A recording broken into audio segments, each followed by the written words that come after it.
안녕하세요. 뉴스와 사람들입니다. 김어준 총수는 이렇게 발언했지요. 침수 피해 현장 여기가 세 분이 몇 시간 전에 사망한 곳이에요. 거기를 현장에 가서 카메라가 있는데 한 이야기가 이게 지나가는 동네 아저씨가 구경하면서 하는 얘기 아닙니까? 물이 침수가 돼서 퇴근해 보니까 다른 아파트들도 다 침수가 됐더라고. 이게 어떻게 대통령이 시민이 지금 3명이 사망한 자리에 가서 할 얘기예요. 범람해서 그렇다. 그러면서 이런저런 얘기를 했지 않습니까? 왜 미리 대피가 안 되는지 모르겠네. 이게 하천관리가 문제야. 이런 얘기를 하거든요. 도림천이 범람해서 수위가 올라오면 직격탄을 맞는다. 이런 얘기를 했어요. 저는 대통령이 이런 현장에 가서 아는 척 좀 안 했으면 좋겠습니다. 대통령이 모든 걸 다 아는 전문가 아니잖아요. 이 자리에 가서 뭐가 문제라고 본인이 원인을 진단하고 답을 내리고 간 게 아니거든요. 그건 전문가들이 하면 되는 겁니다. 근데 보면은 꼭 본인이 가서 본인이 최종 해결책과 원인 분석을 본인 입으로 말을 해요. 본인이 어떻게 그걸 다 합니까? 그렇게 잘 알면 다 막았어야지요. 라고 일갈했습니다. 지난 문화일보 허밍 컬럼에서는 이런 내용이 나옵니다. 윤석열 대통령은 말의 점령자다. 여권 핵심 인사에 따르면 워낙 하고 싶은 말도 많고 또 말하고야 마는 스타일이다. 8일 휴가를 마친 출근길 도어 스태핑 자리에서 1년여 전에 정치를 시작했다고 고백했듯 그는 정치 초짜다. 대선 전 국정 경험이나 훈련 기회를 전혀 갖지 못했던 그의 통제되지 않은 메시지는 국정 운영에 심각한 혼선과 장애를 일으킬 수밖에 없다. 사례가 쌓일수록 국정 지지율은 추락한다. 윤 대통령은 토론을 주도할 뿐만 아니라 가르치려 한다. 경험자들에 따르면 참모들과 함께하는 수석 비서관 회의 등 현안 놀이 자리에서 윤 대통령은 언어를 점령한다. 자리를 비워 표현의 자유시장을 열어놓는 술탄의 배려도 참모들이 빡세게 토론하도록 독려했던 트루먼의 지혜도 통하지 않는다. 대통령 관계자는 회의에서 윤 대통령의 발언 비중이 70%는 될 것이라고 했다. 대통령의 토론 주도는 왜 국정 운영에 도움이 되지 않을까? 첫째, 생산적 토론을 막는다. 대통령의 말은 무겁다. 내뱉는 순간 부처와 관료사회의 가이드라인이 된다. 참모나 장관이 다른 생각을 밝히기 어려우면 생산적 토론이 될 수가 없다. 둘째, 잘못된 결론을 내기 쉽다. 자신만의 뇌피셜로 토론을 주도할 경우 합리적 의사결정 가능성은 줄어든다. 국정 경험이 없는 정치 아마추어 출신 대통령이 주도하는 토론이라면 더더욱 그럴 것이다. 취임 석 달 만에 윤 대통령의 국정 지지율은 20%로 떨어졌다. 지지율의 법칙에 따르면 국정 동력 상실을 막으려면 적어도 35%가 필요하고 안정적 국정 동력을 확보하려면 55% 이상을 유지해야 한다. 지금은 국정 동력 붕괴 수준이다.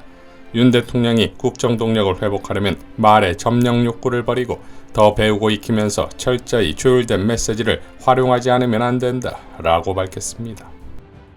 자, 이런 윤석열의 언어가 대통령실 관계자에게만 아니라 일반 시민들에게 적나라하게 노출된 장면이 있으니 바로 연극인들과의 회식 장면이지요. 그들의 표정을 보십시오. 이렇게 윤석열의 언어가 지적받는 적은 한두 번이 아닙니다. 이미 최근 내부 총리라는 문자나 대통령을 처음 해봤다는 발언이 있었지요. 지난 대선 과정에서는 정규직이나 비정규직에 사실상 임금 차이가 없어 큰 의미가 없다. 120시간 일해야 한다. 가난한 사람은 부정식품이라도 먹을 수 있게 선택의 자유를 존중해야 한다. 손발 노동은 인도도 안 한다. 아프리카나 하는 것이다. 후쿠시마 원전, 방사능 유출은 기본적으로 안 됐다는 등 모두 하나같이 부정확한 내용은 물론이거니와 사회적 약자, 저개발 국가에 대한 차별적 인식이 고스란히 담겨있지요. 이러니 3명의 생명을 어이없게 앗아간 신림 반지하 참사 장소에 가서도 황당한 발언들이 나온다 이겁니다. 문제는 이러한 발언들이 초심으로 시작하겠다는 다짐을 한 다음 날에 나왔듯 해결될 가능성은 제로인 것이지요. 인식의 변화 없이 어찌 가능하겠습니까? 결국 평생 남을 검사로서 단지하는 일만 해온 신과 같은 착각 속에 살아온 삶이니 어찌 일반 시민들이나 사회적 약자들에 대한 공감 능력이 가능하겠냐 이거지요. 이창봉 교수는 이렇게 밝혔지요. 언어는 정직하다. 진실로 충격적이다.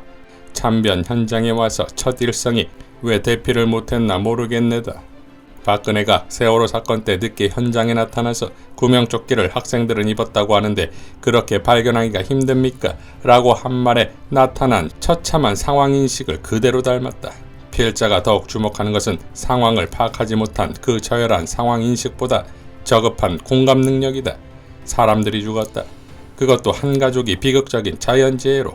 그러나 경보 시스템이 제대로 작동했다면 막을 수 있었던 인재였다. 마음속에 국민을 아끼고 제대로 국정을 살피는 대통령이라면 현장에 도착하자마자 이렇게 말했어야 한다. 마음이 너무 아프네요. 얼마나 놀라고 고통스러웠을까요? 죄송합니다.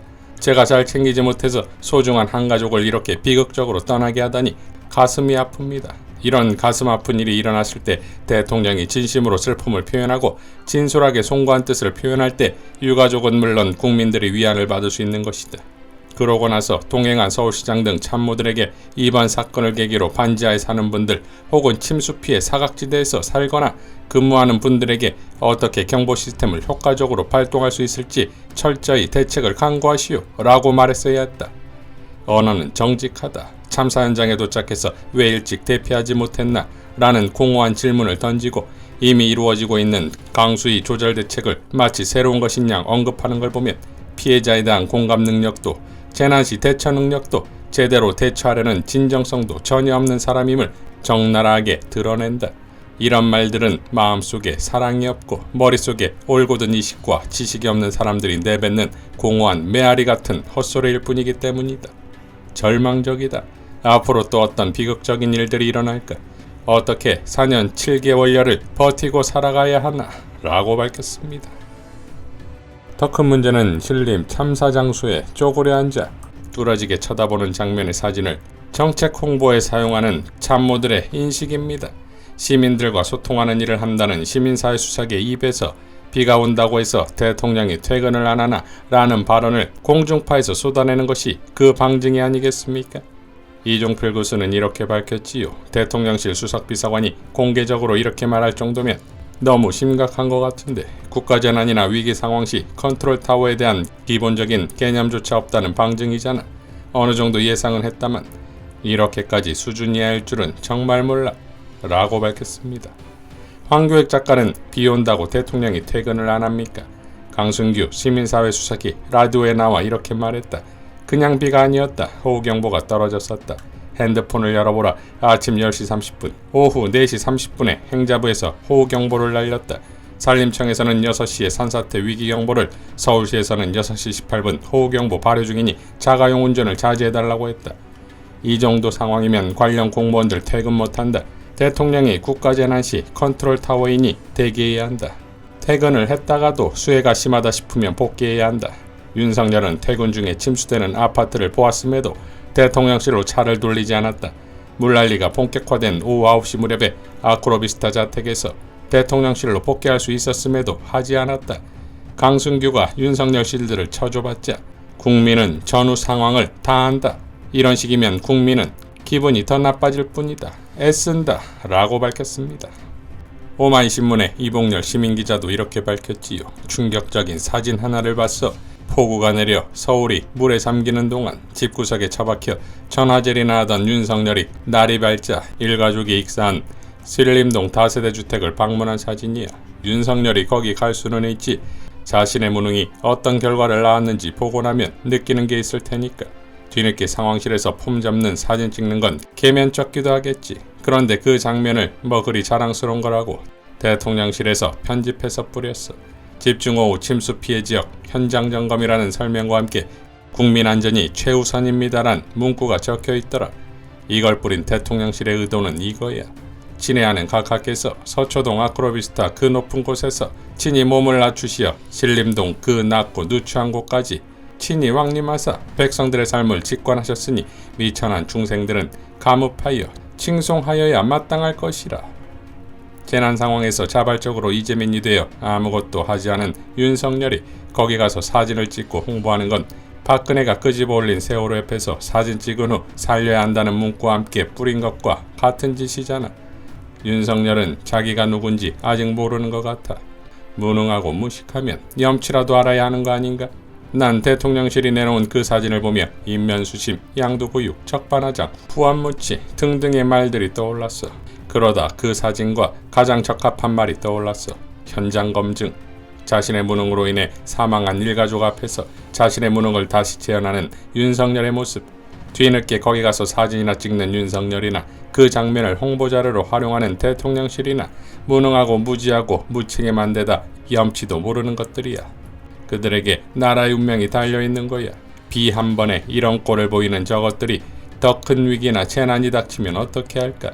그 전에 저들을 끌어내리는 것 말고는 다른 방법이 없는 것 같아 라고 일갈했습니다.